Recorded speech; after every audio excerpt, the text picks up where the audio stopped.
Hello friends, आज हम start करेंगे क्लास 10 हिस्ट्री के चैप्टर नेशनलिज्म इन इंडिया का 17th मॉड्यूल।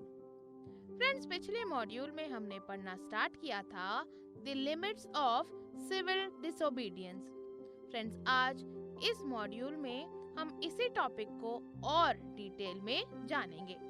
तो चलिए शुरू करते हैं हमारा आज का मॉड्यूल। फ्रेंड्स, आपने पिछले मॉड्यूल में जाना कि डॉक्टर बी.आर. अम्बेडकर ने 1930 में ऑप्रेस क्लास को ऑर्गेनाइज किया डिप्रेस क्लासेस एसोसिएशन में। तो सेकंड राउंड टेबल कॉन्फ्रेंस में बी.आर. अम्बेडकर के आर्ग्यूमेंट्स हुए महात्मा गांधी के साथ, जिसमें अम्बेडकर ने अनटचेबल्स के लिए सेपरेट इलेक्टोरेट्स की डिमांड की। फ्रेंड्स, जब ब्रिटिश गवर्नमेंट ने डॉक्टर बी.आर. अम्बेडकर की डिमांड मान ली तो गांधी जी ने शुरू किया फास्ट अनटू डेथ। ऐसा उन्होंने क्यों किया? फ्रेंड्स, ऐसा उन्होंने इसलिए किया क्योंकि गांधी जी जो थे वो मानते थे कि ऑप्रेस क्लासेस के लिए सेपरेट इलेक्टोरेट्स होने से उन्हें सोसाइटी में मिलाने का प्रोसेस स्लो पड़ जाएगा।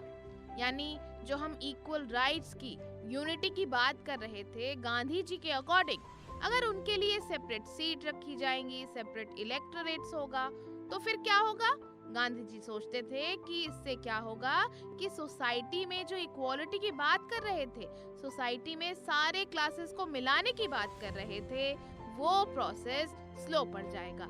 इसीलिए उन्होंने ये फास्ट रखा।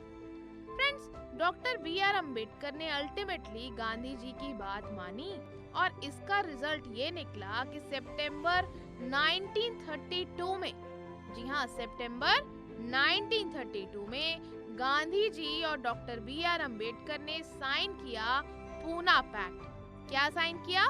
पूना पैक्ट। फ्रेंड्स, इस पैक्ट के अकॉर्डिंग, इस अग्रीमेंट के अकॉर्डिंग प्रोविंशियल और सेंट्रल लेजिस्लेटिव काउंसिल्स में डिप्रेस क्लासेस को रिजर्व्ड सीट्स दी गई। जी हाँ, स्टेट लेजिस्लेचर में भी और सेंट्रल लेजिस्लेटिव काउंसिल में भी, दोनों काउंसिल्स में डिप्रेस क्लासेस को रिजर्व्ड सीट्स दी गई।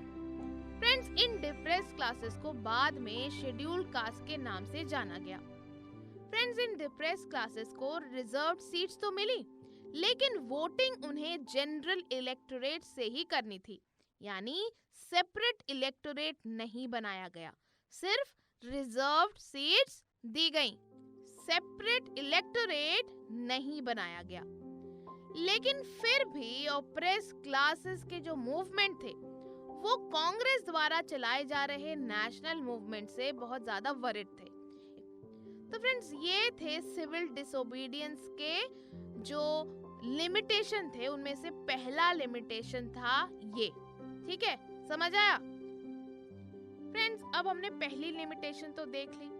अब अगर बात करें दूसरी लिमिटेशन की, तो आपको बता दें कि ये जो दूसरी लिमिटेशन थी, जो सिविल डिसोबीडियंस मूवमेंट के सामने थी, जिसकी वजह से ये पूरा मूवमेंट स्लो डाउन हुआ, वो थी रिलीजियस बेसिस पे।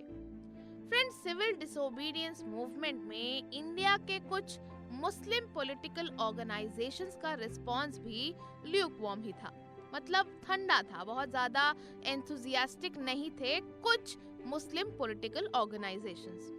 फ्रेंड्स, जैसा कि आपने पढ़ा ही है कि नॉन कोऑपरेशन खिलाफत मूवमेंट डिक्लाइन हो गया था, याद है? आपको बताया था हमने। तो फ्रेंड्स, इस डिक्लाइन से मुस्लिम्स का एक लार्ज सेक्शन खुद को कांग्रेस से अलग फील करने लगा। फ्रेंड्स, मिड 1920 से Congress Hindu religious nationalist groups जैसे हिंदू महासभा, इनसे एसोसिएट होने लगी थी। तो ऐसे में मुस्लिम्स को लगा कि उन्हें इग्नोर किया जा रहा है। तो फ्रेंड्स, जैसे जैसे हिंदूज और मुस्लिम्स के रिलेशंस बिगड़ने लगे, दोनों कम्युनिटीज रिलीजियस प्रोसेशंस निकालने लगे, जिससे कई सिटीज में हिंदू मुस्लिम कम्युनल क्लैशेस और राइट्स भी हुए। फ्रेंड्स, हर राइट के साथ दोनों कम्युनिटीज के बीच डिस्टेंस बढ़ता गया। फ्रेंड्स, कांग्रेस और मुस्लिम लीग ने एफर्ट्स किए फिर से अलायंस बनाने के, और 1927 में ऐसा लगने लगा था कि फिर से यूनिटी बन जाएगी और ये जो क्लैशेस राइट्स हो रहे हैं ये मिट जाएंगे, बंद हो जाएंगे।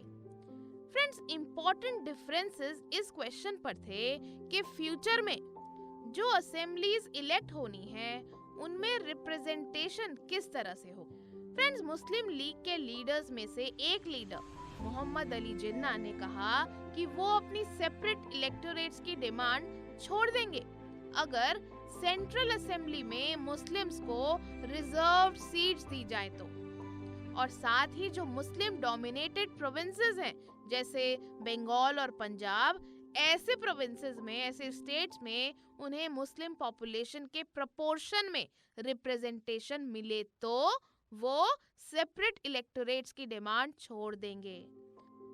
फ्रेंड्स, इस रिप्रेजेंटेशन के सवाल पर नेगोशिएशंस चल रहे थे, बातचीत चल रही थी, डिस्कशंस चल रहे थे और ये होप की जा रही थी कि 1928 में जो ऑल पार्टीज कॉन्फ्रेंस होगी उसमें ये इशू रिजॉल्व हो जाएगा, ये प्रॉब्लम सॉल्व हो जाएगी। लेकिन ये सारे होप्स डिसअपियर हो गए जब हिंदू महासभा के मेंबर एम.आर. जयकर ने किसी भी तरह के कॉम्प्रोमाइज को स्ट्रांगली अपोज किया। फ्रेंड्स, इसीलिए जब सिविल डिसोबीडियंस मूवमेंट शुरू हुआ था तो दोनों कम्युनिटीज के बीच एक दूसरे को लेकर सस्पिशन और डिस्ट्रस्ट था।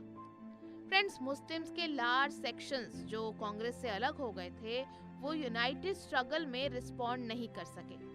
बहुत से मुस्लिम लीडर्स और इंटेलेक्चुअल्स इंडिया में मुस्लिम्स की माइनॉरिटी स्टेटस को लेकर वरिड थे। उन्हें डर था कि हिंदू मेजॉरिटी के डोमिनेशन से माइनॉरिटीज के कल्चर और आइडेंटिटी खो ना जाए। हमने क्या क्या पढ़ा? हमने पढ़ा कि डॉक्टर बी.आर. अम्बेडकर ने 1930 में अनटचेबल्स यानी जो ओप्रेस क्लास थी उसको ऑर्गेनाइज किया डिप्रेस्ड क्लासेस एसोसिएशन में। सेकेंड राउंड टेबल कॉन्फ्रेंस में डॉक्टर बी.आर. अम्बेडकर के आर्ग्यूमेंट्स हुए महात्मा गांधी के साथ। फ्रेंड्स, अम्बेडकर ने ओप्रेस क्लासेस के लिए सेपरेट इलेक्टोरेट्स की डिमांड की। सितंबर 1932 में गांधी जी और अम्बेडकर ने साइन किया पूना पैक्ट। पूना पैक्ट के अकॉर्डिंग प्रोविंशियल और सेंट्रल लेजिस्लेटिव काउंसिल्स में डिप्रेस्ड क्लासेस को रिजर्व्ड सीट्स दी गई।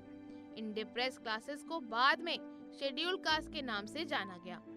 लेकिन फ्रेंड्स, वोटिंग उन्हें जनरल इलेक्टोरेट से ही करनी थी।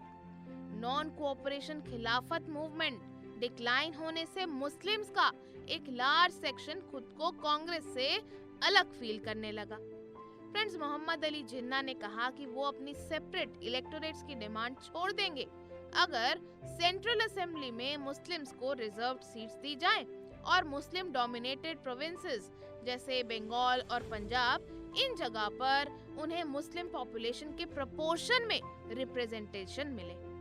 फ्रेंड्स, ये होप की जा रही थी कि 1928 में जो ऑल पार्टीज कॉन्फ्रेंस होगी उसमें ये इशू रिजॉल्व हो जाएंगे। लेकिन ये सारे होप्स डिसअपियर हो गए जब एम.आर. जयकर ने कॉम्प्रोमाइज करने को स्ट्रांगली अपोज कर दिया। So let us revise once again. Friends, Dr. B.R. Ambedkar organized the Oppressed Class into Depressed Classes Association in 1930. He argued with Mahatma Gandhi at the second roundtable conference by demanding separate electorates for the oppressed class. Dr. B.R. Ambedkar and Gandhi ji signed the Pune Pact of September 1932. Friends, what did this Pune Pact say?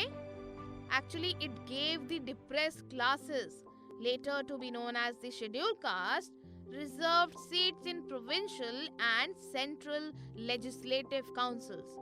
But they were to be voted in by general electorate. Friends, after the decline of non-cooperation Khilafat movement, a large section of Muslims felt ignored from the Congress. Muhammad Ali Jinnah was willing to give up demand for separate electorates if Muslims were given reserved seats in the Central Assembly and representation in proportion to population in Muslim-dominated provinces like Bengal and Punjab. Friends, it was hoped that the issue would be resolved at the All Parties Conference in 1928. But all hopes disappeared when M.R. Jaikar of Hindu Mahasabha opposed efforts at compromise.